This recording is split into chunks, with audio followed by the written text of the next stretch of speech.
శ్రీకాకుళం జిల్లా సీతంపేట రోడ్పై బైకుల దొంగ సవర సింహాచలంను పోలీసులు అదుపులోకి తీసుకున్నారు. విచారణ సందర్భంగా 5 బైకులు, ఒక సెల్ ఫోన్ దొంగతనం చేసినట్లు సింహాచలం చెప్పాడని పోలీసులు అన్నారు. సింహాచలం నుంచి 5 బైకులు, సెల్ ఫోన్ను స్వాధీనం చేసుకున్నారు పోలీసులు.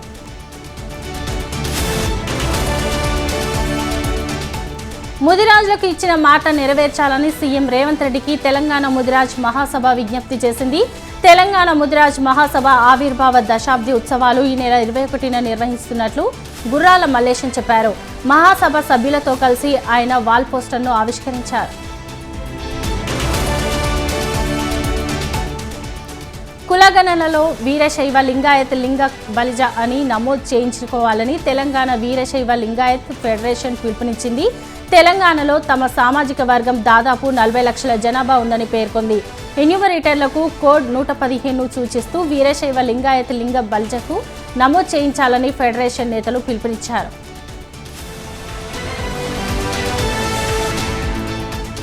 భూపాలపల్లి ఐడీఓసీ ఆఫీసులో యాస్పిరేషన్ లక్ష్యాల సాధనపై విద్య, వైద్య, సంక్షేమ, వ్యవసాయ శాఖల అధికారులతో కేంద్ర మంత్రి బండి సమీక్ష చేశారు.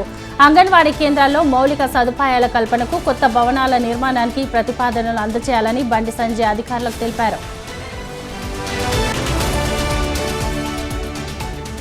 అనకాపల్లి జిల్లా నర్సీపట్నం 7 కేజీల కనుజుని వేటాడిన అప్పారావును అరెస్టు చేసినట్లు రేంజర్ లక్ష్మణ్ తెలిపారు. కోటగురట్ల మండలం పండూరు దగ్గర కనుజును వేటాడినట్లు వచ్చిన సమాచారం మేరకు అప్పారావు ఇంట్లో వెతికినప్పుడు 9 కేజీల మాంసం దొరికిందన్నారు. అప్పారావును అరెస్టు చేసి విచారిస్తున్నట్లు రేంజర్ లక్ష్మణ్ చెప్పారు.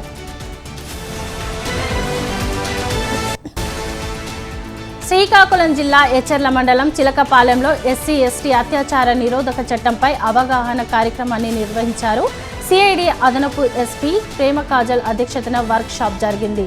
బాధితులకు తగిన రక్షణ, పునరావాసం, మరోవైపు వివక్షత, వేధింపుల నుంచి రక్షణ కల్పించడం ఈ చట్టం లక్ష్యమని, ఈ చట్టంపై సంపూర్ణ అవగాహన చేసుకుని దానిని సద్వినియోగం చేసుకోవాలని పిలుపునిచ్చారు. న్యాయ సేవాధికార సంస్థ కార్యదర్శి సన్యాసి నాయుడు. మాజీ మంత్రి కేటీఆర్పై ఎమ్మెల్యే సాయం వెంకటేశ్వర్లు ఫైర్ అయ్యారు. గత బీఆర్ఎస్ సర్కార్ రాష్ట్రాన్ని అప్పులపాలు చేశారని విమర్శలు గుప్పించారు.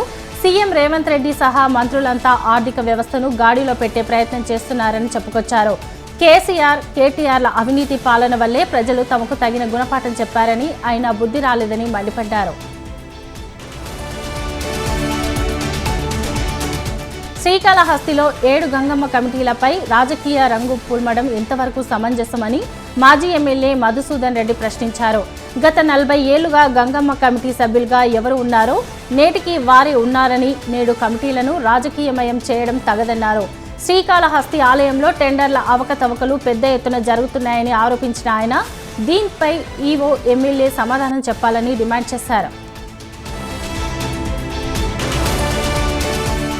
కొమరం భీం ఆసిఫాబాద్ జిల్లాలో ఐకేపీ సిబ్బంది ఆందోళనకు దిగారు. ఎన్నికల సమయంలో కాంగ్రెస్ ప్రభుత్వం ఇచ్చిన హామీలపై వెంటనే అమలు చేయాలని డిమాండ్ చేస్తూ ఐకేపీ బీఓఏలను సిఐటియు అనుబంధ సంఘం ఆధ్వర్యంలో కలెక్టరేట్ ఎదుట 48 గంటలు మహాధర్నా చేపట్టారు.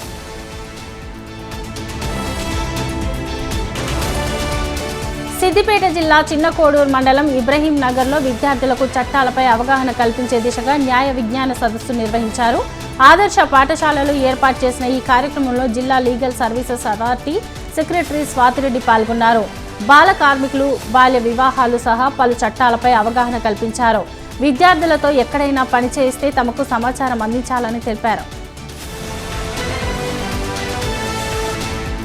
శ్రీకాకుళం జిల్లాలో విద్యుత్ ట్రాన్స్ఫార్మర్లు ఎత్తుకెళ్తున్న 7 దొంగలను పోలీసులు అరెస్టు చేశారు. గత కొద్ది రోజులుగా రైతుల పంట పొలాల వద్ద మోటార్ల కోసం ఏర్పాటు చేసిన విద్యుత్ ట్రాన్స్ఫార్మర్లు మాయమవడంతో అన్నదాతలు పలు పోలీస్ స్టేషన్లలో కేసులు నమోదు చేశారు.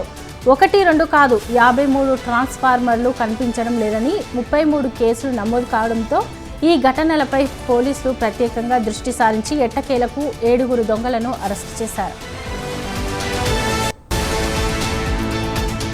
విశాఖ జిల్లాలో ఎంజీఎం 7 హిల్స్ హాస్పిటల్లో సిబ్బంది ఆందోళన బాటపట్టారు. ఆసుపత్రి యాజమాన్యం చట్ట వ్యతిరేక పనులకు పాల్పడుతున్నారని ఆరోపించారు. అలాగే ఆర్థిక సమస్యలున్నాయన్న కారణాలు చూపుతూ సీనియర్ సిబ్బందిని తొలగిస్తున్నారని ఆవేదన వ్యక్తం చేశారు. తమకు చెల్లించాల్సిన వేతనాలు కూడా చెల్లించడం లేదని వాపోయారు. ఇప్పటికే ఈ విషయంలో లేబర్ డిపార్ట్మెంట్లో ఫిర్యాదులు చేసినప్పటికీ వారు ఎలాంటి చర్యలు తీసుకోలేదని వాపోయారు. ఇకనైనా తమకు బకాయిలు, జీతాలను పెనాల్టీలతో సహా చెల్లించాలని, సీనియర్ కార్మికులకు ఇచ్చిన తొలగింపు నోటీసులను వెనక్కి తీసుకోవాలని డిమాండ్ చేశారు. మంచిర్యాల జిల్లా లక్సెట్టిపేటలోని సాంఘిక సంక్షేమ పాఠశాలలో ఆడంబరంగా 10వ జోనల్ లెవెల్ స్పోర్ట్స్ ప్రారంభమయ్యాయి. Telangana social welfare residential educational institute society ఆధ్వర్యంలో ఈ పోటీలను నిర్వహించారు. జీసీసీ చైర్మన్ కొట్నాక తిరుపతి ఈ పోటీలను ప్రారంభించారు. ఈ సందర్భంగా క్రీడాకారులకు శుభాకాంక్షలు తెలిపిన ఆయన తెలంగాణ ప్రభుత్వం క్రీడలకు పెద్దపీట వేసి స్కూళ్లలో అన్ని సౌకర్యాలు కల్పిస్తుందని తెలిపారు. చిన్నపిల్లలు, మహిళలపై అఘాయిత్యాలకు పాల్పడే వారిపై కఠిన చర్యలుంటాయని వార్నింగ్ ఇచ్చారు Eluru range IG Ashok Kumar IPS. పశ్చిమ గోదావరి జిల్లా మొగుల్తూరు పోలీస్ స్టేషన్ తనిఖీల్లో భాగంగా కీచకులను టార్గెట్ చేస్తూ హెచ్చరించారు. ఆన్లైన్ బెట్టింగ్లకు బానిసైన యువత డబ్బులు పొగట్టుకుని ఆత్మహత్యలు చేసుకుంటున్నారని, యువత ఎవరూ ఆన్లైన్ బెట్టింగ్ జోలికి వెళ్లరాదని ఆయన సూచించారు.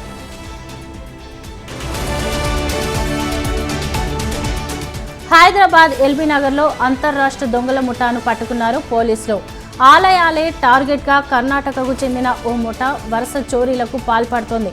పక్కాగా నిఘా పెట్టిన పోలీసులు 3 దొంగలను అరెస్టు చేశారు. వారి నుంచి 40,000 రూపాయల నగదు, 3 బైక్లు, ఫోన్లు, ఇనుప రాడ్లు స్వాధీనం చేసుకున్నారు. మహబూబ్ నగర్ జిల్లాలో టీఎన్జీఓ, టీజీఓ ఉద్యోగ సంఘాలు ఆందోళనకు దిగాయి. నల్ల బ్యాడ్జీలు ధరించి ఉద్యోగస్తులు కలెక్టరేట్ కార్యాలయంలో నిరసన చేపట్టారు. నకిలీ విలేకరుల ఆగడాలను అరికట్టాలని ఉద్యోగ సంఘాల నేతలు నినాదాలతో హోరెత్తించారు. నకిలీ విలేకరులు కొందరు ఉన్నతాధికారుల ప్రతిష్టను దెబ్బతీసేలా తప్పుడు వార్తలు రాస్తూ అధికారుల్ని, సిబ్బందిని భయభ్రాంతులకు గురి చేస్తున్నారని ఆరోపించారు. నకిలీ విలేకరులపై తక్షణమే చర్యలు తీసుకోవాలని డిమాండ్ చేశారు. సిద్దిపేట జిల్లా కేంద్రంలో సుడా బాధితులు ఆందోళన చేపట్టారు. సుడా ప్లాట్స్ వేలం నిర్వహించవద్దని డిమాండ్ చేశారు. సుడా వెంచర్ కోసం తమ భూములను బలవంతంగా తీసుకున్నారని, కనీసం నష్టపరిహారం కూడా చెల్లించలేదని ఆవేదన వ్యక్తం చేశారు. మిట్టపల్లి గ్రామానికి చెందిన బాధితులు తమ మాట వినకుండా సుడా ఫ్లాట్స్ కొనుగోలు చేస్తే భవిష్యత్తులో తమ నుంచి కోర్టు కేసులు ఎదుర్కోవాల్సి వస్తుందని హెచ్చరించారు. అల్లూరు జిల్లా చింతూరు ఐటీడీఏ కార్యాలయంలో అధికారులు నాటు వైద్యంపై అవగాహన కల్పించారు. పసరమందు నాటు వైద్యం వద్దు, నేటి వైద్యమే ముద్దు అన్న నినాదంతో అవగాహన కల్పించారు. ఈ సందర్భంగా నాటుమందు, పసరమందు వాడొద్దని సూచించారు. అనారోగ్యం బారిన పడితే వైద్యులను సంప్రదించాలి తప్ప నాటు మందులతో జాప్యం చేసి ప్రాణాల మీదకు తెచ్చుకోవద్దని సూచించారు.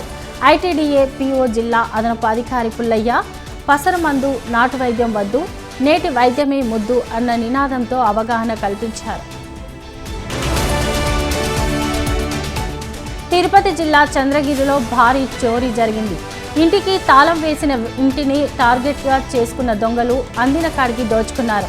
ఒరిస్సాలోని బంధువుని ఇంటికి వెళ్లిన ఓ టీచర్ ఇంట్లోకి తాళాలు పగలగొట్టి చొరబడ్డారు దుండగులు.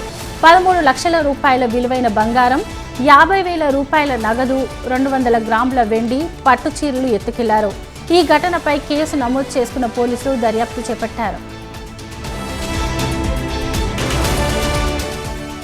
రాజన్న సిరిసిల్ల జిల్లాలో మౌలానా అబుల్ కలాం ఆజాద్ జయంతి వేడుకలు నిర్వహించారు. జిల్లా మైనారిటీ సంక్షేమ శాఖ ఆధ్వర్యంలో జరిగిన ఈ వేడుకల్లో కలెక్టర్ సందీప్ కుమార్ జూ పాల్గొని నివాళులర్పించారు.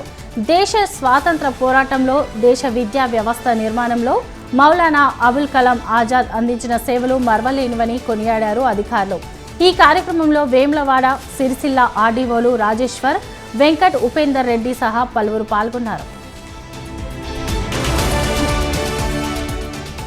అనంతపురం తాడిపత్రి మండలం చుక్కలూరులో పేకాట స్థావరాలపై పోలీసులు ఉక్కుపాదం మోపారు. దాడుల్లో 6 జూదర్లను అరెస్టు చేసి వారి వద్ద నుంచి 4,45,000 నగదు స్వాధీనం చేసుకున్నారు. ఎవరైనా జూదం ఆడుతున్నారన్న సమాచారం ఇస్తే వెంటనే వారిపై చర్యలు తీసుకుంటామని, జూదమాడి వారితో పాటు వారి కుటుంబాలు నాశనం చేసుకోవద్దని సీఐ హెచ్చరించారు.